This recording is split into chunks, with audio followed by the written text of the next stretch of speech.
cleared of the new coronavirus, these blood donors are hoping to contribute to a cure. Their plasma contains antibodies that could help patients who are seriously ill. Their identities have been concealed to avoid them suffering any stigma when they return to their communities. My blood may help more patients in severe and critical conditions go home and reunite with their families as I did.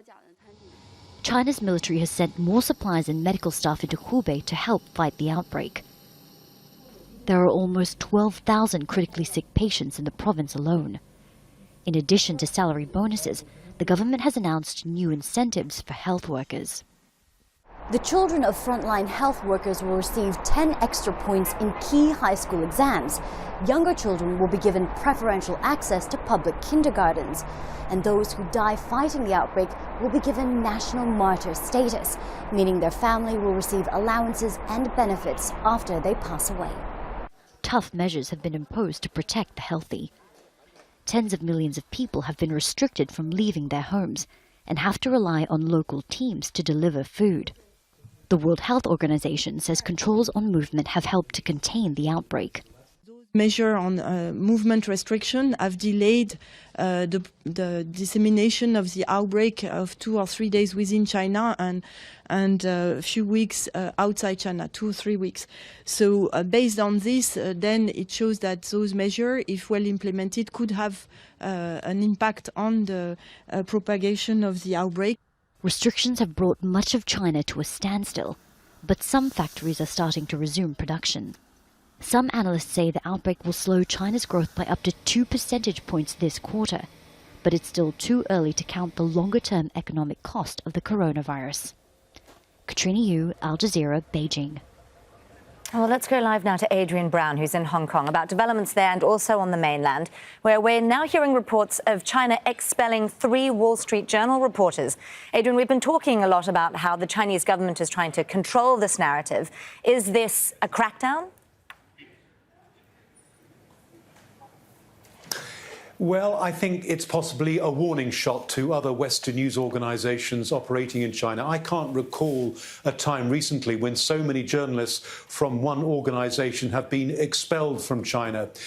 They seem to be paying the price for an article that appeared on the opinion page of the Wall Street Journal recently under the headline, "China is the real sick man of Asia." Well, that, I think, was clearly a red rag to a bull for the officials that monitor the Western media in China.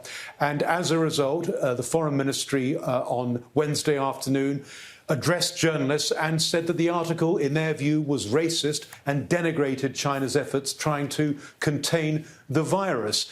Now, the phrase, sick man, China, the sick man of Asia, references, I think, a period in the late 19th and early 20th century when China was often referred to as the sick man of East Asia. This was a period when China was riven by internal division, war, and when it was forced to sign a number of what it saw as humiliating treaties, like the one that forced it to hand over Hong Kong to Britain. So it's a very sensitive subject, but we also have to see it in the context of what happened 24 hours earlier when the Trump administration announced it was going to tighten restrictions on 5 Chinese news organizations operating in the United States.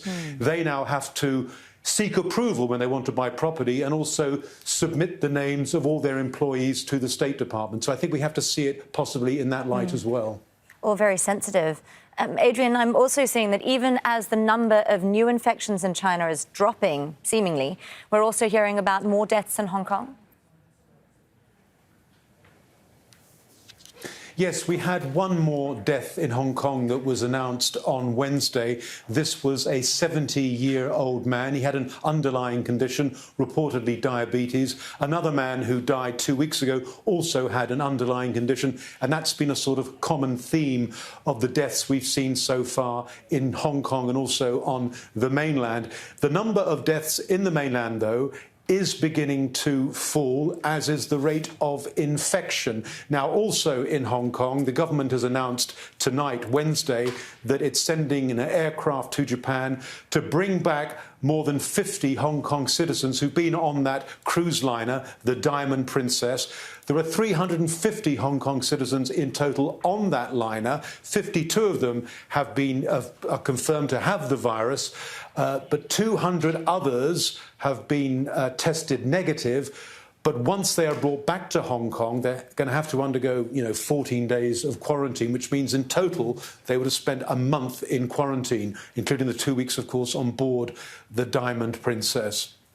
Goodness, a very long time indeed. Adrian Brown there in Hong Kong for us. Thank you very much, Adrian.